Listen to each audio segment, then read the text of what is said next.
Corona महामारी के दौर में अगर भारत में कोई शहर अपनी परिस्थितियों से जूझने में सबसे ज्यादा लगा है और संकट से लगातार घिरता जा रहा है तो वो शहर है दिल्ली। इस केंद्र शासित प्रदेश में 15 जून तक 40,000 के पार कोरोना के मामले पहुंच गए और अब तक 1,300 से ज्यादा लोगों की मौत हो चुकी है। दिल्ली में जिस तरह के हालात बनते जा रहे हैं वो एक एक पल बीतने के साथ ही और ज्यादा डरा देने वाले हैं। दिल्ली सरकार ने जो अनुमान लगाए हैं उसके मुताबिक 31 जुलाई तक दिल्ली में कोरोना के मरीजों के इलाज के लिए करीब 80,000 हॉस्पिटल बेड की आवश्यकता पड़ सकती है। दिल्ली सरकार का अनुमान है कि 31 जुलाई तक कोरोना संक्रमण के 5.5 लाख मामले सामने आ सकते हैं। ऐसे में आप मरने वालों के आंकड़े का अंदाजा खुद ब खुद लगा सकते हैं।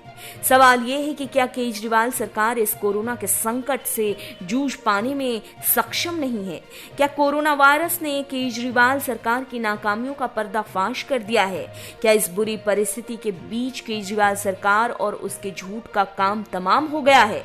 जिस तरह के दिल्ली के दृश्य दिखते हैं उससे तो कम से कम ऐसा ही लगता है। दिल्ली में अस्पतालों के बाहर लंबी कतार में लोग खड़े देखे गए। इतना ही नहीं, श्मशान घाटों के बाहर लंबी लाइनें देखी गईं।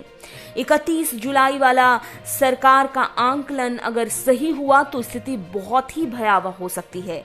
अगर केजरीवाल सरकार उचित कदम उचित समय पर नहीं उठाती है तो दिल्ली की हालत न्यूयॉर्क, स्पेन और इटली की तरह कब हो जाए कहा नहीं जा सकता। इन जगहों पर अस्पतालों में शवों को रखने की जगह तक नहीं बची थी। यहां तक कि इन देशों के डॉक्टरों को इस बात का फैसला लेने को मजबूर होना पड़ा था कि आखिर किसकी जान बचाई जाए और किसकी नहीं बचाई जाए। दिल्ली की ऐसी हालत डरा देने वाली तो है, लेकिन स्थितियां ऐसी ही दिखती हैं। और दिल्ली के ऐसे हालात तब हैं जब दिल्ली में प्राइवेट अस्पताल पर कोरोना मरीजों से लाखों रुपए वसूलने के आरोप लग रहे हैं। दिल्ली सरकार की तरफ से दावा किया जा रहा है कि आने वाले 20 जून तक हॉस्पिटल बेड्स को बढ़ा दिया जाएगा और इसे 15,000 कर दिया जाएगा।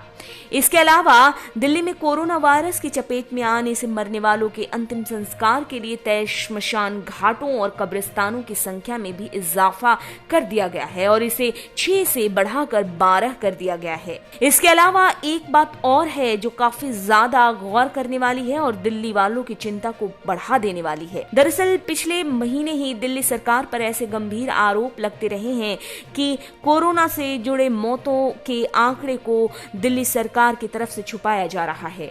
ऐसे में एक सवाल ये है कि पिछले मई के महीने से लेकर अब तक दिल्ली में कोरोना के मामलों में बेतहाशा बढ़ोतरी देखी गई है, तो क्या अब मौतों के आंकड़े दिल्ली सरकार की तरफ से छुपाए जाने के आसार नहीं है?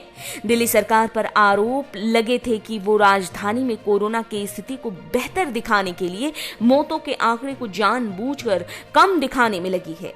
तो वहीं अगर जून के आधा बीत जाने के बाद की स्थिति को देखा जाए तो सरकार के द्वारा आंकड़े छुपाए जाने के चांसेस और बढ़ जाते हैं। तो दूसरी तरफ ये विश्वास करना अभी मुश्किल हो रहा है कि जो आंकड़े जनता को दिखाए जा रहे हैं मौतों के, क्या वो असल में सही हैं? दिल्ली इस कोरोना वायरस से जूझ रही है तो दूसरी तरफ अस्पताल के बेड, होने वाली मौतें और न जाने किन किन संवेदनशील स्थितियों को लेकर राजनीति किए जाने का दौर इस संकट की घड़ी में जारी है। तो वहीं अरविंद केजरीवाल सरकार पर भी कई तरह के सवाल या निशान खड़े हो रहे हैं। देखना यह होगा कि इन परिस्थितियों में भी दिल्ली की जनता को कब राहत मिलती है।